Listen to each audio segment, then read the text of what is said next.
What's up gamers, DreamcastGuy here, and this is my brutally honest review for Little Nightmares 2.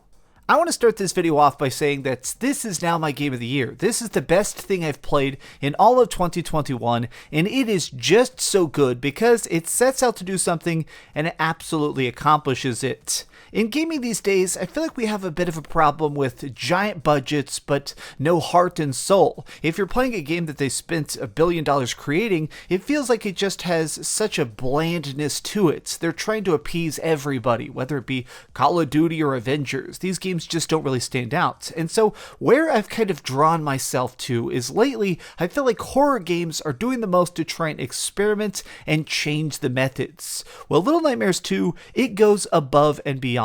This game is so demented, it is so screwed up that it genuinely gave me nightmares. Let's try and break this game down into pieces and see what makes it so special and try and see what parts of it I wish were just a tiny bit better. If you enjoyed this video, please give it a like and subscribe if you haven't already, but now let's start off by digging into the gameplay.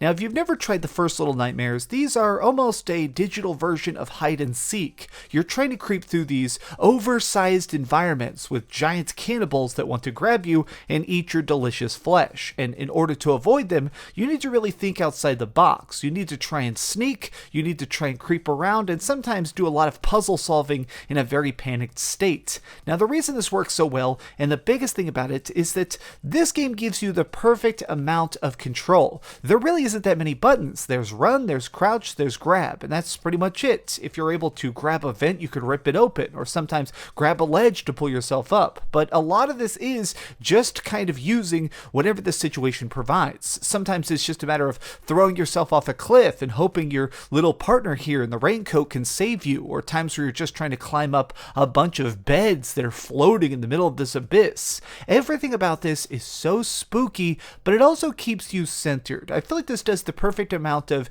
it gives you the options to keep in command. This game manages to walk that incredibly difficult line of giving you enough strength to feel powerful and yet simultaneously very powerless. Like times I was trying to go along, I'd solve a bunch of puzzles in a row and I felt great, and then suddenly they drop me into a room and lock it, and all I have is a hammer to defend myself against a bunch of creepy moving dolls. I totally respect the fact that this game manages to make you feel just so completely alone, even though you are in this world with a little buddy. Now I want to talk about the part of this project that definitely impressed me the most specifically, which is the art. Because I feel like in this world, what makes it the most unnerving, what makes you feel so unsettled during the entire hours of this experience, is the fact that something here feels like just completely amiss. Like one of the things that really hits me is that a lot of these environments are just too big. There's lockers that are stretched out. There's scribbles on the wall that kind of convey that at some point children lived and played here. Sometimes you'll walk into a room and there's just a noose with a pair of empty clothes hanging off it. Like everything in this game is an unspoken story. It kind of conveys that while your nightmare is going on right now, a lot of other people have managed to die along the way. This is just a little nightmare in the grander context of a world gone completely mad. And it absolutely works. This is the kind of scares that transcend adulthood or childhood. It kind of just explains to you the fact that what makes you afraid makes everybody afraid. And I love that. But the biggest thing is the monster design.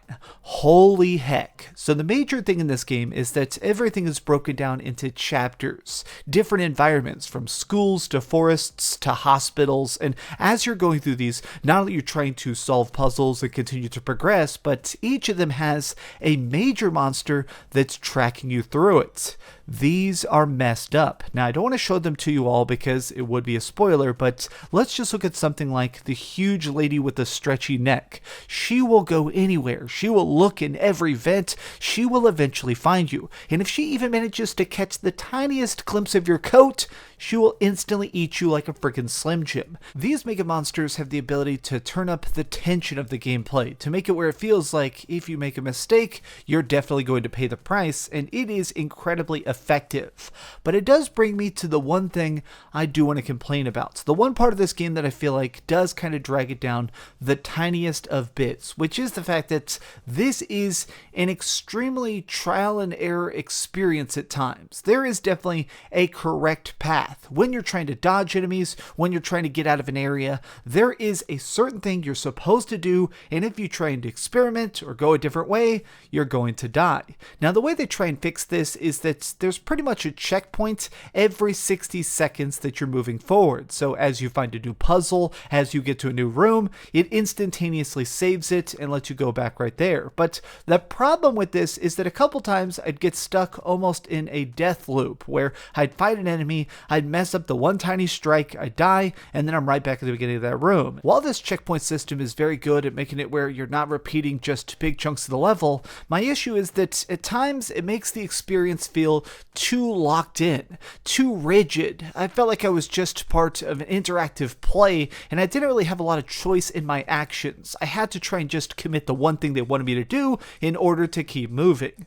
But on the other side of the coin, this does work. Part of the reason this is nice is that because they managed to corral you through this linear experience so tightly, there's a lot of chances for it to freak you out. Like one of my favorite times is at one point I'm sneaking through a room and there were all these like mannequin skeleton things that only moved when they were in the darkness, which meant that as I was using my flashlight, I was having to constantly make sure these things did not grab me. Their motions were spooky, hearing the clack of their wooden feet on the tile, it was so freaking effective that even now, even looking at this gameplay as I record this audio, it messes me up, and I love that for it.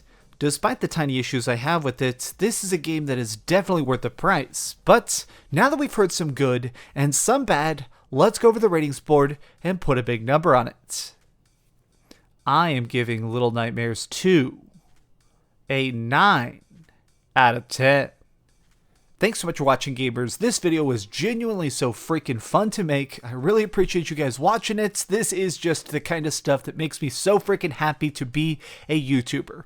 Beating horror games, getting to dissect what makes them so spooky, these are some of my very favorite things to do. So seriously, thank you for watching. This is just unscripted here at the end. I love you guys a bunch. This has been a blast. Already, I'm ready for more games in 2021 that are this freaking high caliber. And I keep saying freaking because I'm way too excited. Thanks so much for watching, gamers. If you enjoyed this video, please give it a like, share with your friends, and subscribe if you haven't already. But do me the biggest favor of all, and keep dreaming. Thanks so much for watching that video. If you want to see something else, you can always click this link to see what I put up last, or, subscribe and see what's coming up next. Also, I promise that whatever I do, it'll try not to suck.